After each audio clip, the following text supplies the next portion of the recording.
आप मुझे कहिए, मैं आपके बिहाफ में वो पुटअप करने को तैयार हूँ, लेकिन मुझे पता तो चले कि एक्चुअल में कितने लोग, कितने एम्प्लॉयज़ मेरे साथ हैं। मुझे वो लगेगा कि एक ग्रुप मेरे को लगेगा, 10 का ग्रुप रहने दो, दैट विल डू। मुझे 1000, 2000, 5000 लोग नहीं चाहिए, 10 चाहिए। एक कैंटोनमेंट से मुझे 10 लोग भी अगर मिले तो I can fight for them, I can come there, I can go there. वहाँ के जो रिस्पेक्टिव कमांड ऑफिस है वहाँ पर मैं पुटअप कर सकता हूँ।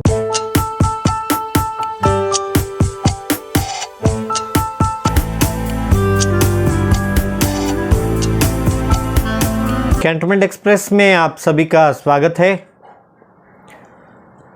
काफ़ी दिनों से पूरे जितने भी इंडिया के कैंटोनमेंट्स है, कैंटोनमेंट के जितने भी रेसिडेंट्स है और कर्मचारी जो है एम्प्लॉयज़ कैंटोनमेंट के, इनके बीच में एक संभ्रम हो चला जा रहा है कि एक्चुअली ऑक्सीजन ये विलय जो है डिले हो रहा है या ये नहीं होने वाला है। लेकिन मैक्सिमम लोगों की ये राय थी कि ये नहीं होने वाला है। लेकिन जहाँ तक कैंटोनमेंट एक्सप्रेस और कैंटोनमेंट एक्सप्रेस के जो व्यूज़ है और जहाँ से हमको जानकारी प्राप्त होती है, मिनिस्ट्री ऑफ डिफेंस ने 23 मई 22 को जो मॉडलिटीज़, 8 मेन मॉडलिटीज़ पे कैंटोनमेंट मर्ज करने का निश्चय किया था, तो वही 8 मॉडलिटीज़ को लेकर आगे चलेगा। और जहाँ तक हम समझते हैं cantonment express, ministry of defence ने वो जो लेटर 23 मई 22 को जो निकाला था कि ऑन इमीडिएट ग्राउंड कैंटोनमेंट को मर्ज करना है, तो मैं ये समझता हूँ और हम कैंटोनमेंट एक्सप्रेस के पूरी टीम ये समझते हैं कि वो कोई एक ऐसे एक हैफेजार्ड ऐसे डाल देना है, ऐसा नहीं था। उसमें बहुत सारी इम्पोर्टेंट एक डिसीजन था। वो जो लेटर था मिनिस्ट्री ऑफ डिफेंस का लेटर था, वो कोई छोटे मोटे ग्राम पंचायत का ऑफिस का नहीं था।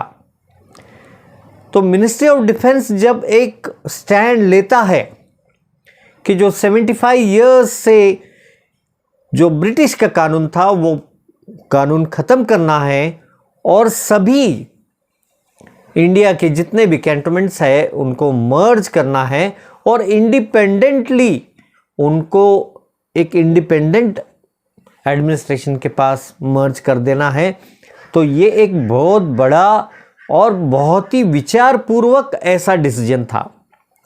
तो इसमें ऐसे तो नहीं होगा कि आज उन्होंने कह दिया कि चलो भाई मर्ज करना है, कल वो कहेंगे नहीं भाई हमको नहीं मर्ज करना है। तो मिनिस्ट्री ऑफ डिफेंस ऐसा खेल का ऑफिस नहीं है जो कोई जैसे दो दोस्त खेलते हैं कि कहते हैं कि चलो भाई आज कुछ खेलेंगे, हम कुछ क्रिकेट खेलेंगे, कुछ कार्ड्स खेलेंगे, कुछ कैरम बोर्ड खेलेंगे, और कल कह दिया नहीं भाई नहीं खेलेंगे। ऐसे नहीं होता है। मिनिस्ट्री ऑफ डिफेंस ये एक एडमिनिस्ट्रेटिव ऑफिस है और भारत का ये मेन ऑफिस है, और तो जब उन्होंने डिसीजन लिया है तो वो करके ही रहेंगे। लेकिन ये जो एडमिनिस्ट्रेटिव जो विषय होते हैं उसमें समय लगता है और समय लगेगा, आगे भी समय लगेगा।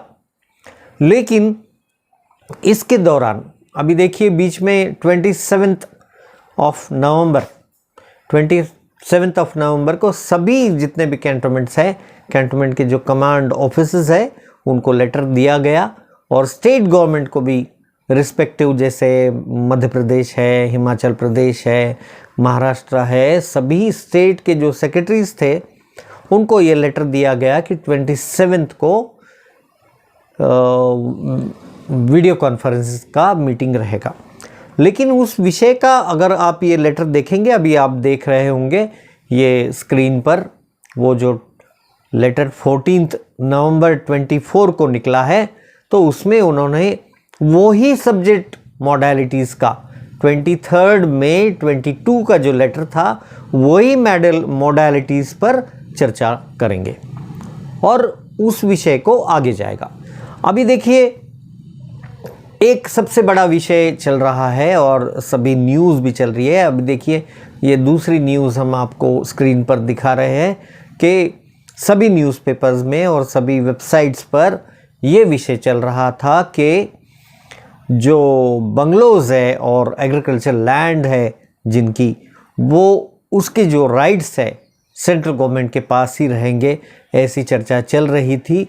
लेकिन जो स्टेट गवर्नमेंट्स है, वो स्टेट गवर्नमेंट इस शर्त को मंजूर कर नहीं रहे हैं। तो हम जो कैंटोनमेंट एक्सप्रेस की तरफ से ये समझ रहे हैं, और ये वैसे ही होगा कि जिस प्रकार से मिनिस्ट्री ऑफ डिफेंस डिसाइड करेगा। मतलब मिनिस्ट्री ऑफ डिफेंस ये कभी भी उनके जो मॉडलिटीज होते हैं और उनके जो रूल्स होते हैं, वो रूल्स के ही लेकर आगे चलते हैं। उनके पास रिवर्स गियर नहीं है। आप समझते हैं कि जितनी भी मिनिस्ट्री ऑफ डिफेंस के जितने भी चीज़ें हैं, जितने भी ऑर्डर्स है, जितने भी जीआरस है, आप ये समझ के चलिए वो उनके पास रिवर्स गियर नहीं है, उनके पास आगे ही जाना है। हाँ, बशर्त ये है कि कुछ प्रॉब्लम्स आ सकते हैं, तो ये जो प्रॉब्लम्स आ रहे हैं उसको वो फेस करेंगे, मीटिंग्स करेंगे, मीटिंग्स करके ये आगे काम चलता चला जाएगा। अभी देखिए, कुछ कैंटोनमेंट में तो इतनी भी तैयारी हो गई थी कि जो एक्स मेंबर्स थे, इलेक्टेड एक्स मेंबर्स, तो उन्होंने तो तैयारी भी शुरू कर दी थी लोकल कैंटोनमेंट में कि भाई अब कैंटोनमेंट मर्ज नहीं होगा और अब इलेक्शंस होने वाले हैं, तो उन्होंने तैयारी भी शुरू कर दी थी। तो मैं ये समझता हूँ कि ये बेवकूफ़ी है कि मिनिस्ट्री ऑफ डिफेंस जब डिसाइड कर लिया है कि 75 ईयर्स से जो कानून, जो ब्रिटिश का कानून था कैंटोनमेंट को लादा हुआ, मैं इसके पहले भी आपको कहा है कि अपना जो कैंटोनमेंट का जो प्रेसिडेंट होता था, अध्यक्ष जो होता था, वो हमारे क्षेत्र का नहीं होता था। ऐसे किधर भी नहीं है।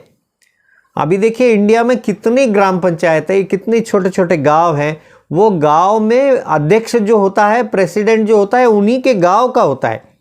तो उन्हीं का गांव का रहने के बाद मीटिंग्स में जब ये बैठते हैं, तो वो प्रेसिडेंट को पता होता है कि ये मेंबर्स क्या बोल रहे हैं, कौन सी गटर के बारे में कह रहे हैं, कौन से रोड के बारे में कह रहे हैं, कौन से एरिया के बारे में कह रहे थे, तो वो उनको पता होता है।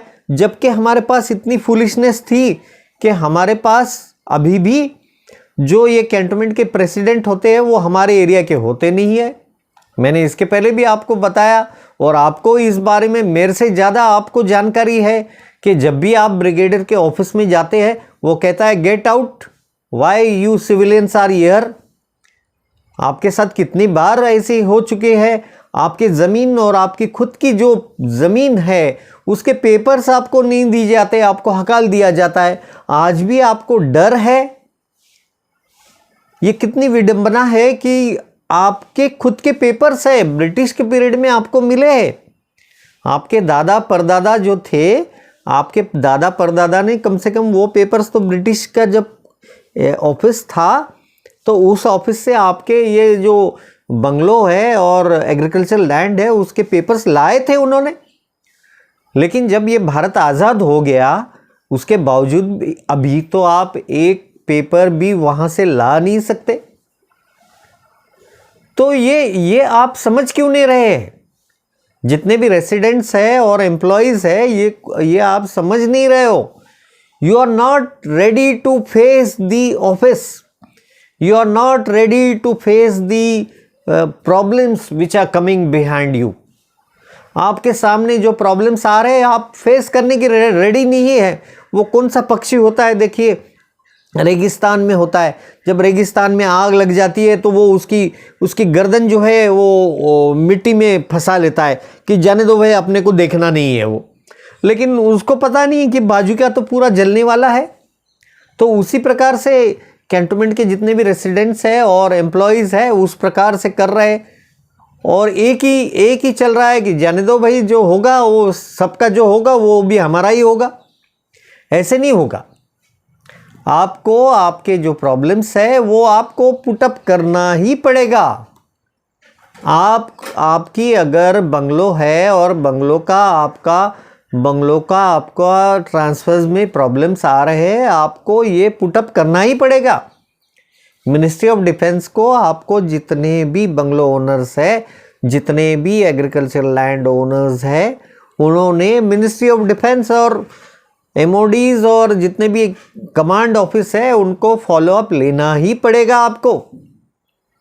अगर आप ऐसे चुप बैठोगे तो वहां से जो भी जीआर निकल जाएगा वो आपको अप्लाई हो जाएगा, फिर आप कुछ नहीं कर पाएंगे, कुछ भी नहीं कर पाओगे। हाँ, लेकिन एक बार आपको जरूर कहना चाहूंगा कि देखिए, मेघालय जो शिलोंग कैंटोनमेंट है, शिलोंग कैंटोनमेंट के जितने भी मैक्सिमम लोग हैं वो मेरे टच में है, और उनको मैंने सजेस्ट किया था कि प्रॉपरली आप एक अच्छा सा एडवोकेट आपके एरिया में पकड़िए, एक एसोसिएशन बनाइए और आपके जो प्रॉब्लम्स है वहाँ पुटअप कीजिए, तो कम से कम वो होगा। तो अभी जहाँ मेघालय में एसटीआर के जो रेट्स है उनके रेट्स कम होने जा रहे हैं, मर्ज तो होगा, ये तो बात पक्की है, लेकिन अभी जो प्रॉब्लम्स आ रहे हैं अपने को, जो एसटीआर के रेट्स है जो एकदम हाई कर दिया उन्होंने, राउंड अबाउट 2000%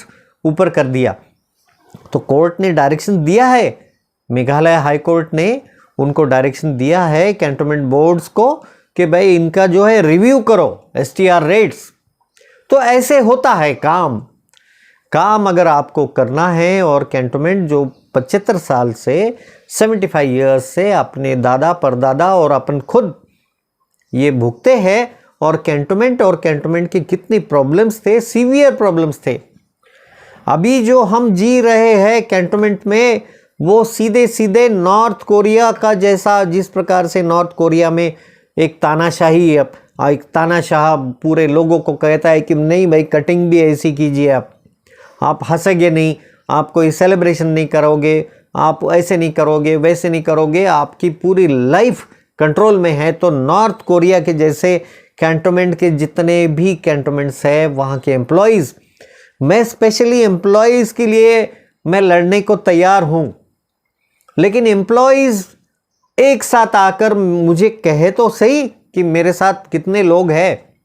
अभी एम्प्लॉयज़ राउंड अबाउट एक 200 से 250 एम्प्लॉयज़ जो अलग अलग प्रॉब्लम्स है, क्लास 4 के एम्प्लॉयज़ है, उनका तो बहुत ही डेडली प्रॉब्लम है।